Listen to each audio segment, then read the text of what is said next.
Selamat pagi, Bu. Pagi Kak. Baik, terima kasih atas waktunya pada hari ini. Saya akan sedikit mengganggu waktu Ibu untuk terkait edukasi untuk pasien hipertensi. Maaf untuk mengganggu waktunya ya, Bu ya. Iya, apa Kak? Baik, perkenalkan saya perwakilan dari kelompok untuk mewakili teman-teman. Saya Nurasana, Bu. Ya, dari mana? Dari Universitas Nasional untuk jurusannya keperawatan. Oh iya. Baik Ibu, maaf ya ganggu waktunya. Ya, apa-apa. Jadi di sini saya mewakili teman-teman ingin berbagi ilmu sedikit terkait panduan diet garam. Sebelumnya itu kan bapaknya suami Ibu itu kan terkena hipertensi ya. Iya Kak. Nah, untuk pada hari ini saya akan memberikan sedikit ilmu untuk panduan diet garam. Sebelumnya Ibu tahu nggak sih panduan diet garam itu apa sebenarnya? Belum tahu Kak. Belum tahu. Tapi untuk hipertensi sendiri di rumah ya, untuk melihat kondisi Bapak hasil hipertensinya itu selalu diatur. Ada nggak sih alat tersendiri untuk mengukurnya? Gak ada. Nggak ada ya. Jadi kalau misalkan untuk mungkin hanya berobat saja, jadi baru tahu hasil tensi darahnya berapa gitu ya, nggak selalu dikontrol di rumah gitu Iya ya. Kak.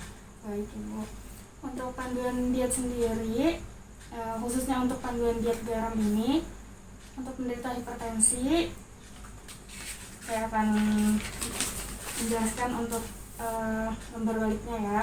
Jadi untuk diet garam itu memberikan makanan rendah garam untuk menghilangkan retensi yang ada di dalam tubuh, jadi mengurangi kadar nilai tensi darahnya yang tinggi, jadi untuk kadar garamnya dikurangi gitu ya Bu ya. Kemudian apa saja nih syarat-syaratnya? Yaitu ada cukup zat tenaga yang berbentuk kalori, kemudian ada zat pembangun berupa protein, kemudian ada zat pengatur berupa vitamin dan mineral, kemudian ada bentuk makan disesuaikan dengan keadaan penderita. Keadaan penderita yang ada di rumah Ibu kan si Bapak terkena hipertensi ya, jadi disesuaikan, yaitu mengurangi kadar garam pada makanan gitu. Kemudian ada jumlah garam yang diperbolehkan disesuaikan dengan berat tidaknya hipertensi. Nanti akan selanjutnya dijelaskan untuk kadar garamnya seberapa sih, apakah 1 sendok boleh dalam 1 hari, tapi dilihat dari hasil tensi bapaknya gitu ya. Kemudian, nah ini yang saya jelaskan tadi sebelumnya, untuk kadar garam di perharinya itu sebenarnya harus berapa sih gitu kan. Nah, dalam tingkat diet garam ini, yang pertama diastol. Mungkin Ibu sebenarnya tahu nggak diastol ini apa? Enggak tahu. Tahu. Jadi sedikit saya jelaskan ya Bu ya. Untuk diastol ini, untuk hasil tensi itu kan biasanya contohnya 120/80. Nah, diastol ini pernya Ibu, yang di bawahnya gitu, disebutnya diastol. Apabila yang pertama ini diterapkan diastolnya itu lebih dari 125. Jadi jumlah garamnya dalam per hari tidak ditambah sama sekali. Apabila diastolnya 125, di atas 125, maka tidak ditambah garam dalam 1 harinya itu, karena sudah tinggi. Normalnya Ibu tahu berapa kan? Ya, 125. Apa di bawah? Pernya? Normalnya lupa berapa sih? 80 normalnya. Iya. Apabila sudah lebih dari 125, ditambah. iya, ditambah. Kemudian yang kedua, diastolnya apabila 110 sampai 124. Untuk kadar garamnya, masakan sehari menggunakan 1/4 sendok teh garam. Masih boleh ya Bu ya, tapi hanya 1/4. Dilihat lagi dari hasilnya, hasil tensinya. Kemudian yang ketiga ada diastol lebih dari 100. Untuk yang ketiga ini masih boleh diberikan itu 1/2 sendok teh garam. Apabila hasilnya dilihat lagi lebih dari 100 ya diastolnya. Lanjut ya Bu ya. Kemudian ada makanan yang harus dibatasi. Yang pertama dalam jenuh tinggi. Jeroan pasti Ibu tahu ya, jeroan dan gaji. Mungkin pada saat di keluarga Ibu ada yang suka nih jeroan berupa otak atau paru ya. Jeroan tuh Selain itu ibu tahu kayak otak, jeroan tuh apalagi kira-kira? Daging. Selain daging, kalau jeroan tuh kayak dalemannya gitu ya bu ya, Oh iya. kayak gitu. Kemudian minyak kelapa. Kenapa jeroan ini lemak jenuhnya tinggi? Untuk dihindari, karena diibaratkan tuh seperti gentong nih bu. Ada sebuah gentong, di dalamnya terdapat minyak.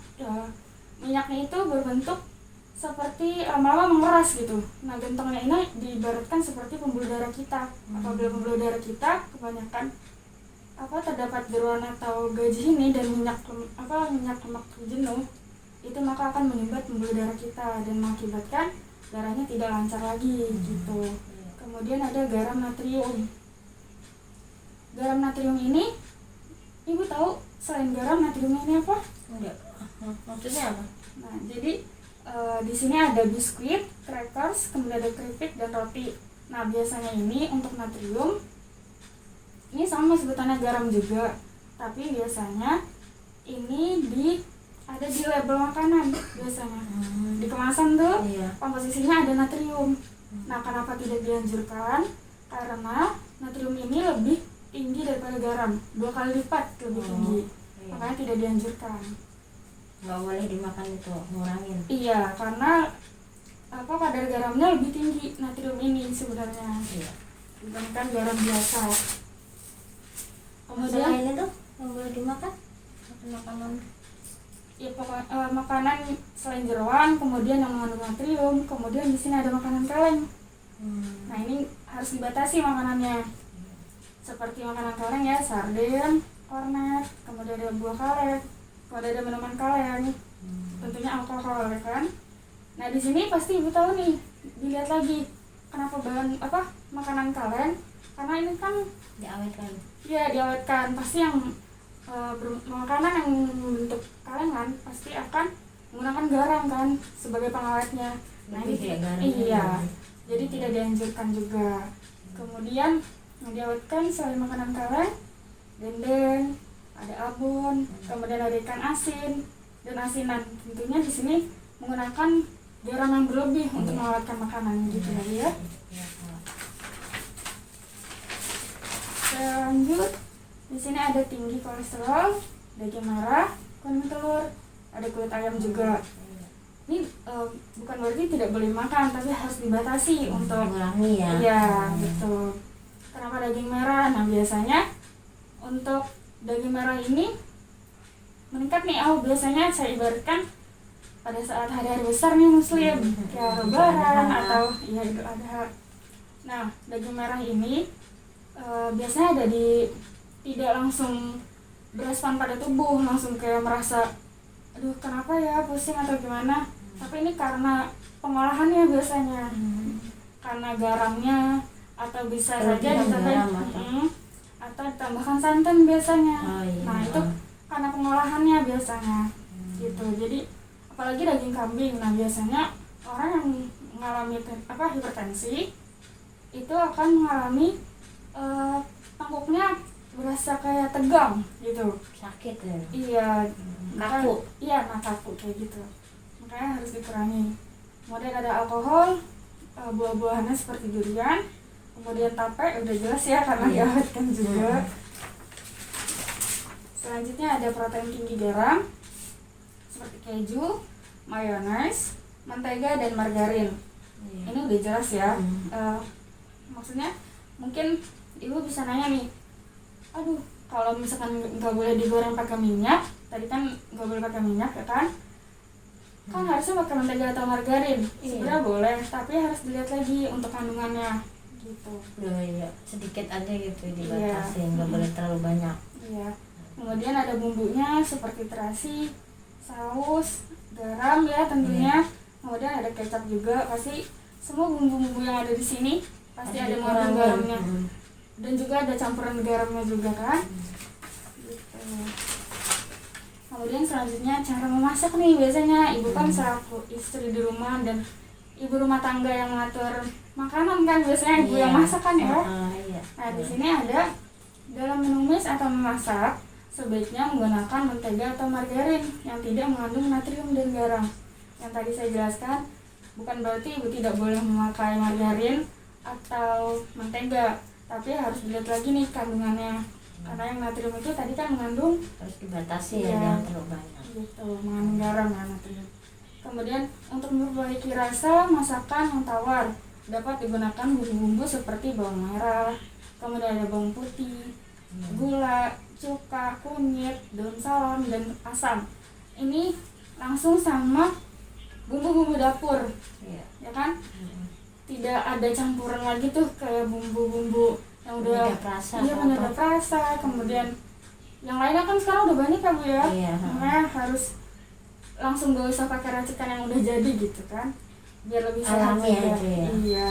Kemudian dengan menggoreng, menumis, pepes, kukus, atau memanggang juga dapat meninggikan atau menambah rasa masakan sehingga tidak terasa tawar. Jadi sebenarnya itu kalau kita memasak dengan sudah menggoreng, cara-cara yang lain itu sudah menambah rasa tanpa kita sadari.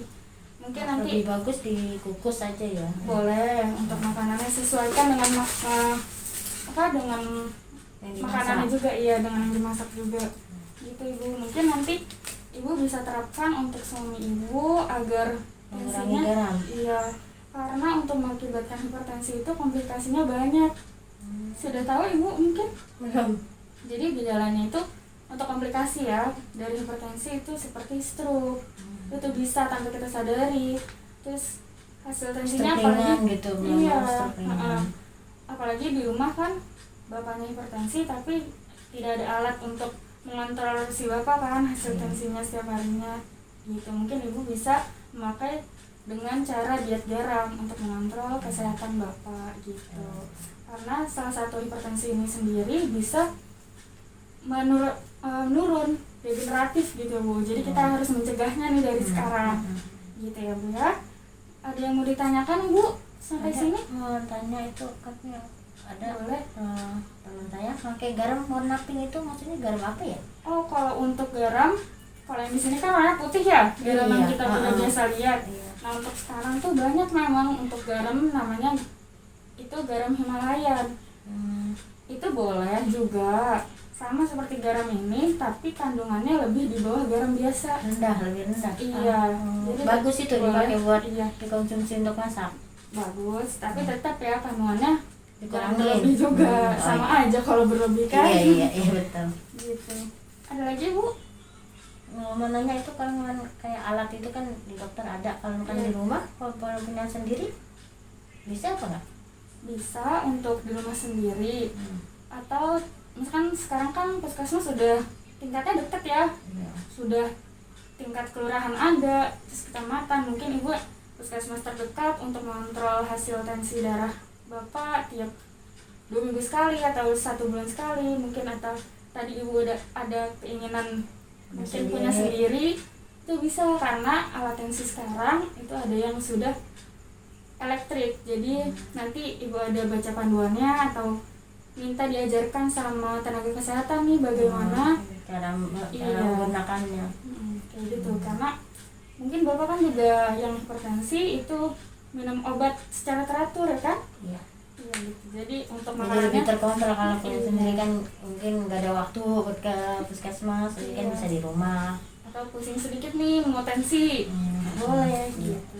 Mungkin nanti tanya dulu ke tenaga kesehatan kira-kira boleh atau enggak, terus caranya bagaimana gitu. Iya. Kasih Kak. Iya. Mungkin untuk hari ini saya seperti ini aja untuk edukasi sedikit. Sekali lagi maaf untuk mengganggu waktunya. Terima kasih. Salam untuk keluarga di rumah, tetap jaga kesehatan. Apalagi sekarang lagi pandemi ya Bu ya, Iya. tetap Kak. 3M, pakai masker, terus mencuci tangan, menjaga jarak. Pakai sabun. Ya 3M plus lah kalau Iya. menurut saya. Plusnya itu M-nya yaitu memakan makanan yang bergizi seperti buah, jangan lupa Ibu ya. Kayak gitu. Terima kasih Ibu atas waktunya. Ya, Mungkin ada yang ditanyakan lagi? Ya udah cukup Kak. Sudah. Iya. Iya, terima kasih Bu, tetap semangat karena kesehatan itu penting ya Bu. Iya. Makasih Kak. Terima kasih Bu. Sama-sama.